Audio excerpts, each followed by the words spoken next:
խլեցին իրենցից։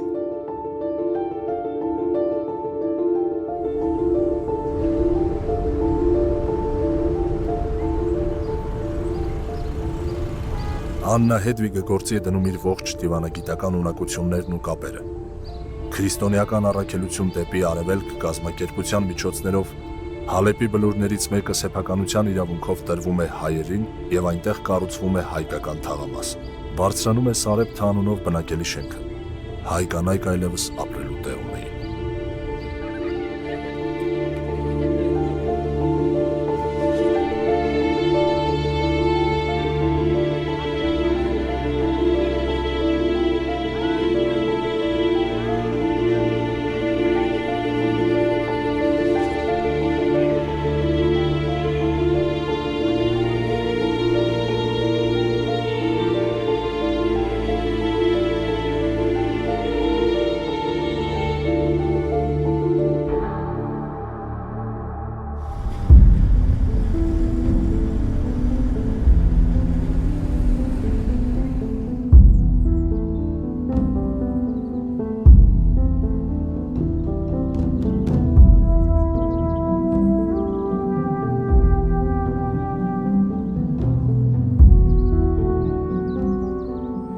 Հայաթափելով Արևմտյան Հայաստանը թուրքական զորքերը հասել էին Արևելյան Հայաստան։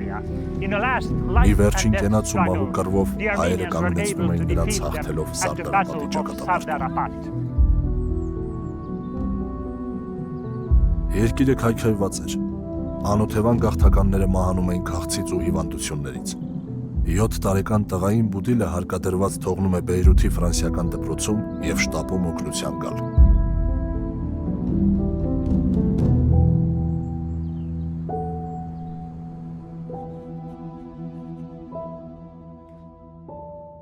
Ֆրիտյոֆ որդիս, ես հիմա չեմ կարող քեզ այստեղ բերել, թույլ չեն տալիս։ Բոլորի նկատմամբ բարի եղիր, մեծահոգի ու նրանք քեզ կսիրեն։ Աղոթիր Աստծուն։ Ներիր մայրիկին Ֆրիտյոֆ, որ քեզ մենակ է թողնում։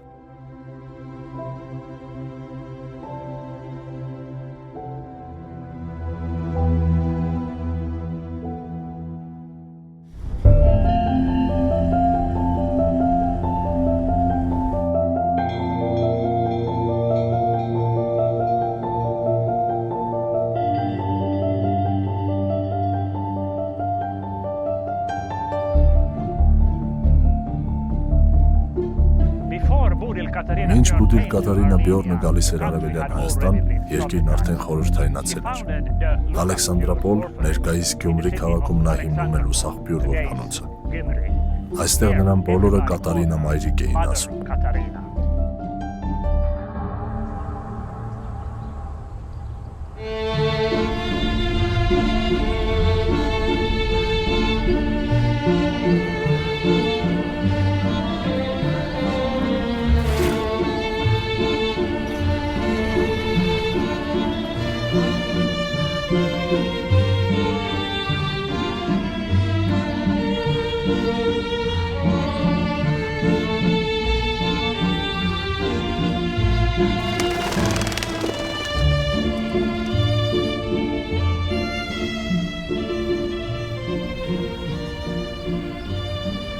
Հույն պատմաբան Յոհաննես Խասիոտիսը հայերի մասին խոսում է իբրև իր հայրենակիցներին։ Սալոնիկի հայ համայնքի պատմությունն ուսումնասիրելու ընթացքում նա հայտնաբերել է Ալմա Յոհանսոնի գործը։ Խասիոտիսը գիտի հայ գաղթականների ճամբարների ու թաղամասերի տեղերը։ Եթե նա ինձ չուղեկցեր, դժվար թե այսօրվա Սալոնիկում հնարավոր լիներ գտնել, թե շուրջ 100 տարի առաջ որտեղ են եղել հայերի ժամանակավոր կացարանները։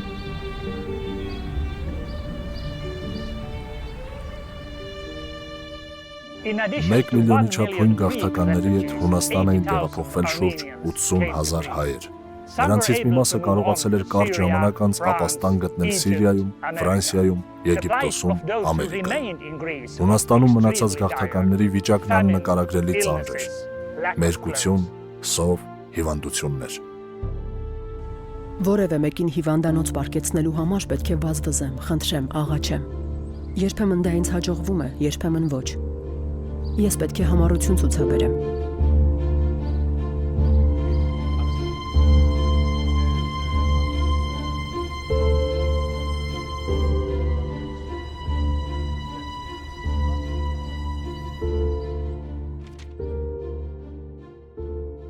Բացարձակ չքավորության մեջ նրանք միայն մի բան են խնդրում՝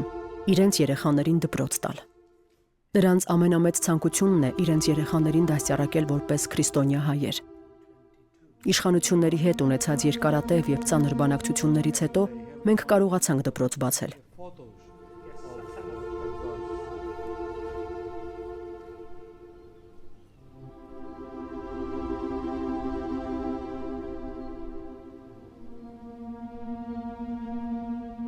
Սալոնիկից ոչ հեռու Խարիլաոս եւ Խերմանքյո գյուղերում շվեդ կանանց միսիոներական շարժումը հիմնում է դպրոցներ։ 1930-ական թվականներին միայն Խերմանքյոյի դպրոցում սովորում էր 103 հայ երեխա։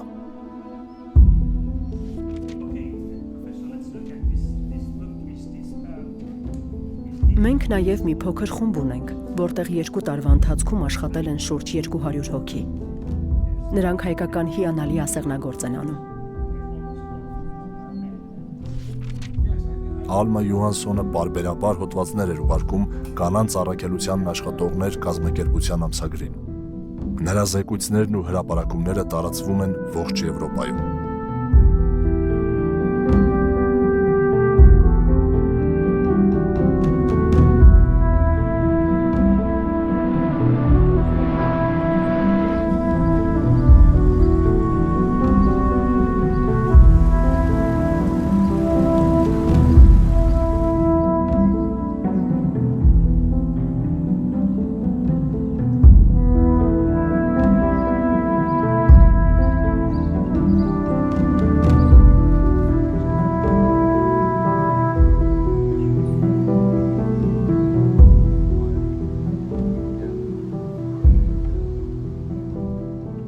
Դանիայում Հայաստանի դեսպանատանը մեզ այցելում է Լեյֆ Մունսկուրտը։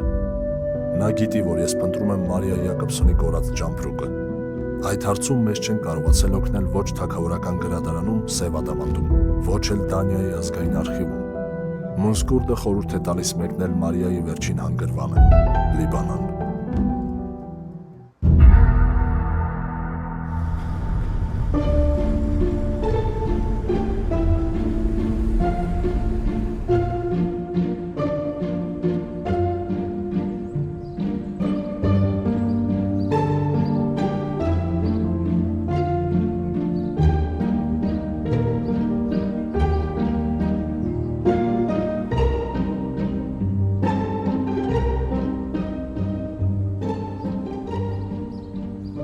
Հազար 922 թվականի հուլիսին Մարիա Յակոբսոնը հաստատվում է Բիբլոս և Բեյրութ քաղաքների միջև գտնվող Զուկ Միքայել բնակավայրում։ Սա կանանց առաքելության առաջին որբանոցն էր Լիբանանում։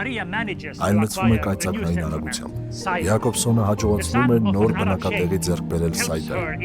Արաբ շեյխի որդին օգնում է վարձակալել կացարանը ու տեղավորել բոլոր որբերին։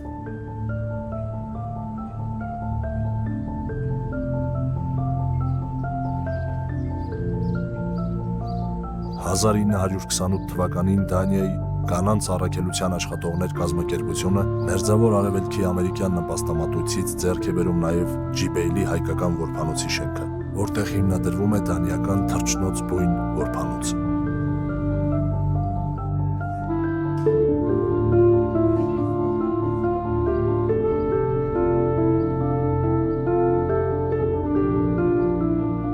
Վարժարանում ես հարցուփորձ եմ անում Յակոբսոնի անձնական ջամփրուկի մասին։ Մայրապետը քույր քնարը ինձ ցույց է տալիս վարժարանի տարբեր տարիների լուսանկարներով ալբոմը եւ խաղաղ ժպիտով ասում. «Ահա Մարիայի անձնական ողջ արխիվը»։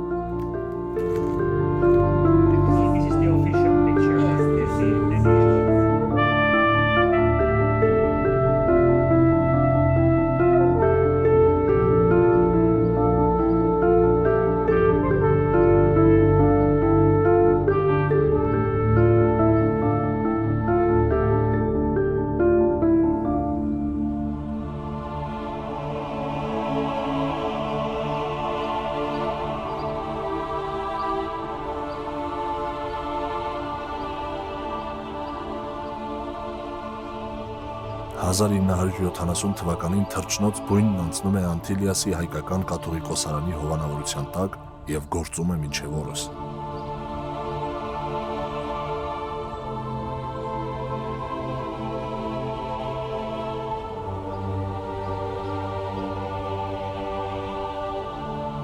Այս կանանց պատմություններն ուսումնասիրելու հենց սկզբից ինձ շատ հետաքրքիր էր, թե ինչպես է ավարտվել նրանց կյանքը, ինչով են մխիթարվել, ովքեր են եղել նրանց կողքին։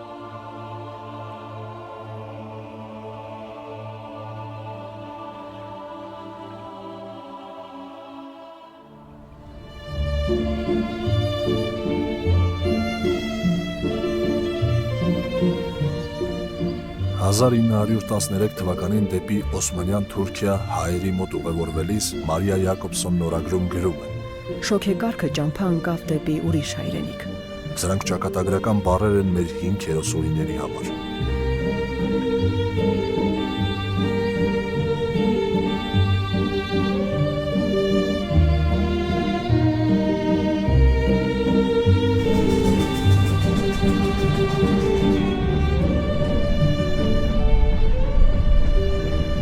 «1931 թվականին Քարեն Եփեն վերջին անգամ մեկնում է Դանիա։ Դեպի Եվրոպա նրա այցելությունները հիմնականում դրամահավաքության նպատակ ունեին։ 1931-ի ճամփորդությունը սակայն վերջինն էր։ Քարենը 1 ամիս մնում է ծնողների ու հարազատների մոտ։ Բաժանումից առաջ քույրերին հայտնում է, որ արդեն 55 տարեկան է։ Եվ եթե այնպես ստացվի, որ այլևս չտեսնվեն, թող իմանան, որ իր վերջին կամքը Հալեպի հայոց գերեզմանատանը թաղվելն է, հայ առաքելական եկեղեցու ծեսով։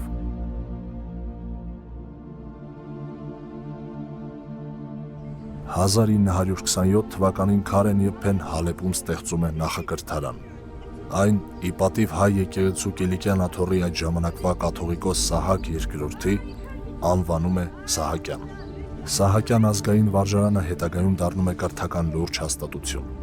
Քարենի մահվանից հետո վարժարանն անցնում է հայ եկեղեցու հովանավորության տակ և գործում է մինչ օրս։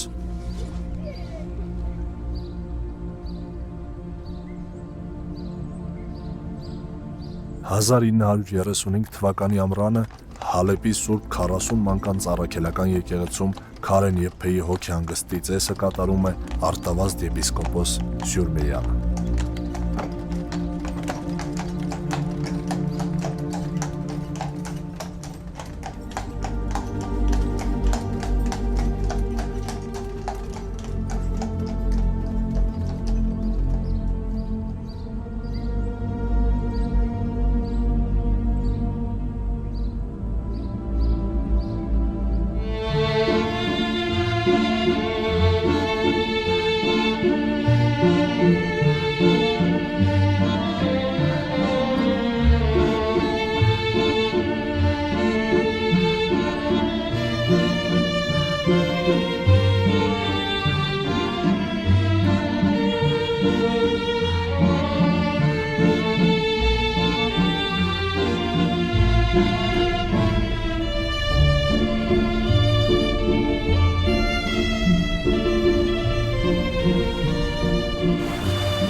«1957 թվականին Դանիայում հայերի դանիացի բարեկամներ կազմակերպության հաշվետու ժողովին Մարիա Յակոբսոնն ասում է. Կարծում եմ ես վերջին անգամ եմ տեսնում Դանիան։ Նա գիտեր, որ կյանքն ավարտելու է ծննդավայրից հեռու, իր որդեգիր ժողովրդի կողքին։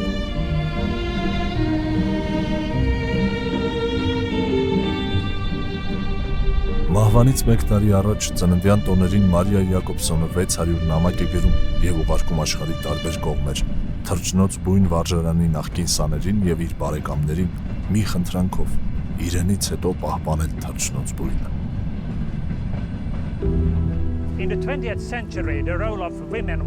20-րդ դարի սկզբում կանանց դերն աշխարհում աճում է։ Նրանք սկսում են ճանաչվել իրենց ձեռքբերումների շնորհիվ։ Մարդասիրական աշխատանքի համար Մարիա Յակոբսոնն ու Քարեն Եփեն պարգևատրվում են դանիական թագավորության ոսկե մեդալով։ Նախկինում այդ պարգևին արժանանում էին միայն